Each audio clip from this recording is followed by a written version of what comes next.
All right, guys, in this podcast, I am talking hurricanes. Quite a bit in the news recently with the devastating hurricane that has hit Jamaica. It's pretty sad seeing some of the images come over there. It's pretty bad devastation. I think I've heard of it something like the strongest hurricane in a very long time to hit land. So keep your thoughts and prayers for those guys. And if you can help out in some way, there's lots of places I'm sure you could help them out, charities and such doing that.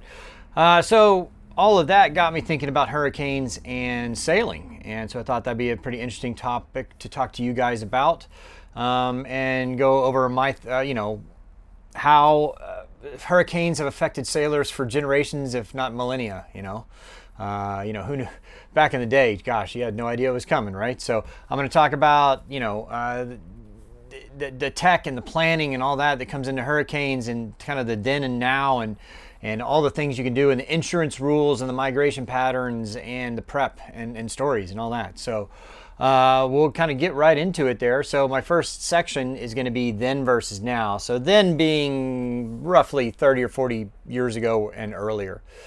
There was no internet back in the day. Even when I started sailing and cruising 9 years ago, there was no Starlink. We had basic satellite phones, and then there was Garmin inReach, which was basically just a satellite receiver. It was very low bandwidth, but you could text and you could get weather on it.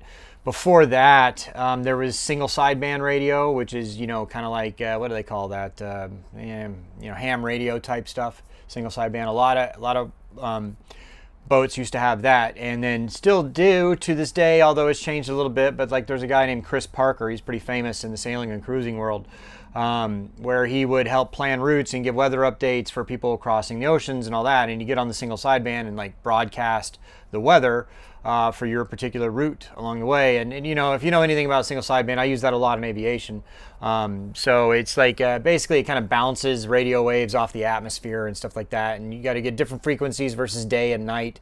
But you can, with the right frequency and the right conditions, literally talk to somebody around the, way, many thousands of miles over the horizons, if not on like different continents. It bounces the radio waves off the atmosphere and then back down. So kind of a cool thing there. And then so you just had your barometer and luck. If you had a falling barometer pretty quick, you knew you were in for some nasty weather, and then luck, right? You got lucky sometimes. So when it came to crossing oceans, you were kind of blind to significant storms. But what you would do is you don't cross the Atlantic, or especially the South Atlantic, during hurricane season. And same with the Pacific. So you don't cross the Atlantic from I'd say July to early November, right? Or July through October. That's the peak hurricane season. And then in the Pacific, it's the opposite. In the South Pacific, it'd be like November through March. So you just don't cross during those times. Like when I crossed the South Pacific 8 years ago, we left middle of March, and it took us 17 days. So we left like March 10th, and we got there on March 27th, I believe. And we had a satellite phone, and we had Garmin inReach, but we didn't have internet. Starlink these days, you can have internet anywhere. And it was kind of nice, I remember crossing, it was like 17 and a half, but by the time you did the time change, it was damn near 18 hours, because we gained about 8-10 hours of time, right? I liked it because, how many times do you just get bored sitting on your phone? Even you're watching TV, even if it's a show you might be interested in, you're bored for half a second, so you pull out your phone and start scrolling through something, then you realize you just missed what you were looking at. So it was really nice doing, I just realized my light fell over. Hopefully you guys can see okay. Let me move that a little bit there. There we go. Hopefully that's a little bit better. It was nice just having disconnecting from the world for nearly 3 weeks. Nowadays I think about it now, and I'm kind of thinking, well, I have to have Starlink on there to work and communicate, and it's safer with weather and communications and all that. But now I'm going to have internet the whole time crossing the ocean, which is good. I can still work and I can still do all that, but it was kind of nice back in the day not having to do that. So back in the day, it was hard to get forecasts. Like I talked about, Chris Parker, you could do all that. Now, everybody's got a weather computer in their pocket, right? Cell phone right there. You can pull up weather anywhere in the world in about 2 seconds. And you can get a forecast that are pretty accurate. You know, you got apps like Windy, Predict Wind, and then you got NOAA, the National Organization for Atmospheric Administration or something like that. I don't know. National Oceanic and Atmospheric Associate. I don't remember. Whatever. And then Starlink, you get real time, you know, stuff in the middle of the ocean. And then, you know, there's all kinds of routing apps like Predict Wind and all that will route your route. They'll route you. And it'll take you, it may not even be a straight line, right? Especially if you're a sailboat, you're going to go with the wind. So it may take you on a big arc across whatever, but you're catching more favorable winds and currents, you know. So it's just, there's so much more information at your fingertips these days. And so, which, you know, is hurricane, okay, yeah, I'll talk more about insurance later. But the general areas you want to stay out of, so most insurance, I'll get into more insurance stuff. Well, I gotta talk about it now, kind of talk about both of them. You have the hurricane box. So that box is basically most insurance start, okay, I'm going to mostly talk about Atlantic and Caribbean cruisers here because that's most of my audience. But if you're in the Pacific, it would be different, right? Especially in the South Pacific, when I'm talking about the Mid-Atlantic. So your hurricane season would be June or July 1, depending on your insurance. Like my insurance last year said July 1. I know lots of people that their insurance said June 1. But a lot of insurance companies forbid you being in the hurricane box. And that box can also vary depending on your insurance. Like some people, the box starts at Cape Hatteras, right? Or Beaufort, North Carolina, or Morehead City there. You got to be north of that from June to November 1st. Or, you know, some of them have it as the Florida-Georgia line, you know, or north of Georgia. It'll vary depending on where your insurance says. And then it'll go far south as Grenada, right, just north of Grenada. But if you'll remember, just a few years ago, there was a major hurricane that did a lot of devastation in Grenada. So just because, you know, it's outside the hurricane box doesn't mean you can't get hurricanes. It does happen. It's just not as frequent. And, you know, so if you're, you know, got to be north of the Florida-Georgia line and you're in Charleston, South Carolina, and a hurricane comes through, well, I mean, at least your insurance will cover you as long as you're abiding by your insurance, I hope. Insurance, I know firsthand, can be sometimes difficult to deal with. But so that's for most people, well, that's at least half of people that their insurance requires you to be outside the hurricane box.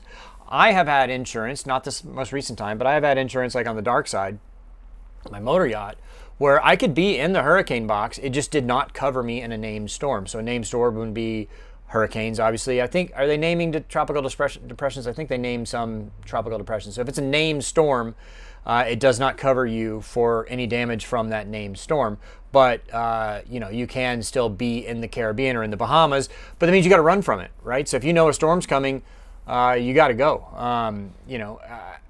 We'll kind of get into that in more in a minute on what you can do to avoid that. And then there is just the cruiser migration. So a lot of people just, they want to get out of there when it's hot anyway. So they want to leave the Bahamas and the Caribbean when it's hot. So they're going to sail north up to the Chesapeake or up into New England and all that. And that's how they avoid hurricane season. It's like birds following the season. All right, so if you are going to stay in the zone, like in the hurricane box, obviously you need to have that either verified with your insurance company that you're allowed to do it. Like I said, they may require that it does not cover you during a named storm. But you have, your cost, time, and logistics to consider there. Your cost and time of moving the boat 10 days from the Bahamas or Caribbean up to Norfolk the Hatteras, Cape Hatteras and Chesapeake. So that's a lot of time to do that. Plus then if you want to go back the next year, you got to consider getting back there. And then you have to watch the forecast for that and all that. But then also you have to daily be checking the weather. You can even set an app. You can even set an alert on your phone. There's weather apps like I think My Radar. I think if you pay for their premium stuff, you can get notified whenever a hurricane forms in the Atlantic, and it'll update you daily on what you can, where that hurricane's headed. So you'll need to be checking if you're going to stay in the hurricane box, you need to check your weather quite often. Starlink helps definitely with that because you can be in remote areas. Now, part of staying in the zone, you got to consider what part you're staying in. If you're like in the Eastern Caribbean, like in the Virgin Islands and all the way down to Barbados and all that, so the trade winds, especially down there a little bit further south, are east to west. Almost all, 90% of the time they're out of the east going west. So if you're in St. Martin and a hurricane is headed for St. Martin, it's pretty easy for you to head south, and you can head south. Most sailboats can do 150 miles a day. So in 2 days, you're 300 miles away from where that storm's going to be. In 3 days, you're damn near 500 miles away. So if you got one coming, even if that hurricane curves a little bit south, if you leave 4 days before the predicted landfall, you're going to be over 500 miles away. So even if that hurricane, dips down another 100 miles, you're still okay. So you have, that's the easy part when you're there. Now, there's other areas. So say, you're in the Bahamas. Well, the trades are a little bit different. Yeah, primarily they are east to west, but you can get a lot of north and south component in there, and there's less places to run to north and south. You get down to the East Caribbean, there's a very long island chain, more than 1,000 miles long, where you can go from one end of the island chain to the other.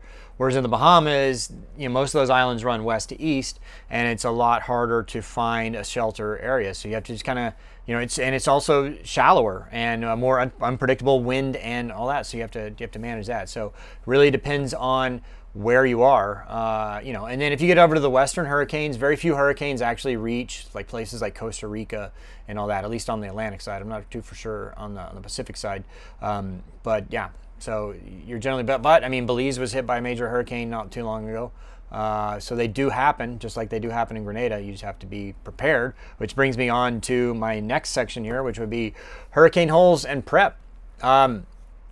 So there's famous safe spots, but like again, that's not been the case lately. Grenada, it was outside the hurricane box, and for years it was a safe haven for boaters to go down during hurricane season. It's hot as balls down there, but at least you're in a safe area. But like I said, a couple of years ago, they were hit by a pretty major hurricane that demolished, hundreds, if not thousands of boats. It was a pretty big loss for a lot of people. Puerto Rico, again, was for a very long time hadn't been hit by a major hurricane, and then in I think it was 2017 they got hit by what was it, Maria? I don't remember the name of that one. It was Maria, I think. That devastated the island. Most of the island was without power for months and months. There was a lot of boats destroyed. My boat was damaged there during that hurricane, and just because these places are used to be safe. They're not, there's hurricane holes, right? Where, it's a 360 degree bay protected, so you're not going to get ocean swell and all that, but you're still going to get the wind. If you're in a hurricane that's 180 miles an hour winds, like this last one that hit Jamaica, it doesn't matter if you're in a hurricane hole or not, your boat's toast, right? 180 mile an hour winds, you're done. And the storm surge that comes with that. So hurricane holes might be helpful for a smaller hurricane, but not for a big one.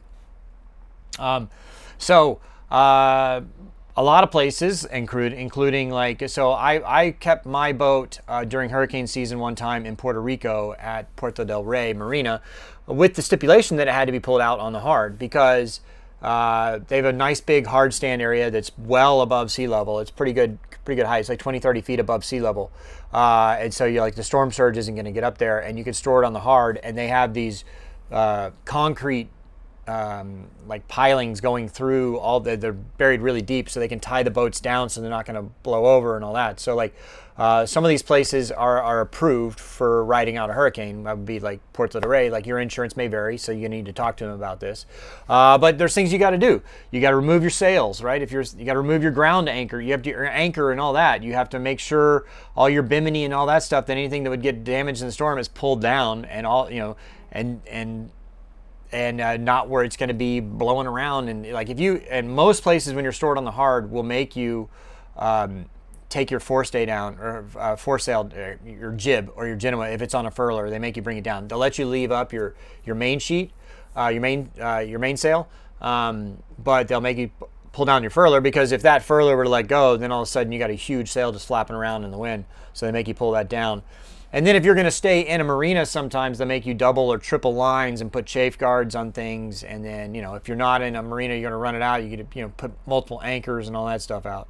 So, But some storms, it doesn't matter. If you're in the certain places in the Bahamas, when Dorian was coming through, you're screwed. Same with Maria, and or was it Irma? I think it was Irma. I don't remember which one it was. So, talk about insurance with that. We already touched about a lot of that stuff, but premiums have been going up all over the world because there's been so much hurricane devastation lately. There was the big one that hit St. Martin and the Virgin Islands, it was 2018, 19, and then the one down in Grenada more recently. And so you got to think hundreds, if not, many thousands of boats have been destroyed in the last 6-8 years alone. And then insurance is going to have to pay out on those. And, you're talking about $1 million boats. That's $1 billion, $1 trillion in payouts, what they've had to do. So a lot of insurance companies they're not insuring certain vessels anymore. I had a hard time getting insurance when I bought my boat in the Med, because a lot of insurance companies, especially in those kind of places, don't want to do business with Americans because I guess we're more litigious than other countries. We'd like to sue a lot more often. And so they don't like doing business with Americans because we tend to sue more.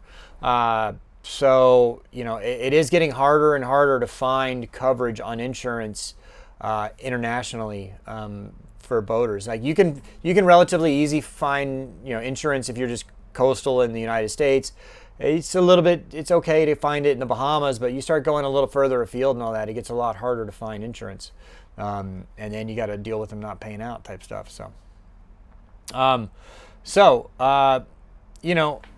The main thing you got to take away here is, always have multiple options. So you got a hurricane hole, but it's going to be too bad of a hurricane. You think it's going to be more than a category 1 or 2. You need to run from it. You need to make sure you check your policy's fine print. Use Predict Wind, My Radar, Windy, all that stuff. And then plan. Every season, for wherever you are, have a plan. Okay, if a hurricane's coming, where am I going to go? So you're not panicked. If say you left the boat somewhere, you need to have, the ability to get back to it and change things. So plan ahead, prepare. That's the main thing I can say with that. So to wrap up, 50 years ago, you had barometers and faith, right? Now you got Starlink and data. But the sea still, and Mother Nature still has the final word. Just because you have a Starlink doesn't mean it's your savior there. You have to respect the ocean. It can get real nasty real quick, and things can get out of hand. All right, so what do you think, guys? Do you have any hurricane issues? Do you have any problems with insurance during dealing with hurricanes? Where did you ride out some storms? Leave me some comments down below, and I'd love to be chatting with you in the comments. All right, so I'll be doing an Ask Me Anything very soon. So if you'd like to have your question answered in the next podcast, head over to patreon.com/sailingdoodles or sailingdoodles.podia.com, and I've made a post on there asking for your questions, and I will answer that in the next podcast. And also, guys, remember the prize contest for my island, not for my Island Spirit, I'm keeping that. For my CT56 is still going on. Right now we have a special where if you buy 10 tickets, you get 30 free tickets. And the drawing is going to be January 31st, so you can win a pretty nice boat to sail around the world, and it's ready to go. Water maker, generator, all that good stuff. But the boat is set up to go. So head over there. There's a link in the description, or sailingdoodles.com. You can get there from there. And there is no purchase necessary in there. You can register on the website and void where prohibited. Details on the website. So, all right, guys, thanks so much. Make sure you're subscribed to the podcast. It is a different thing than my normal channel, and I appreciate you tuning in, and we'll talk to you on the next one.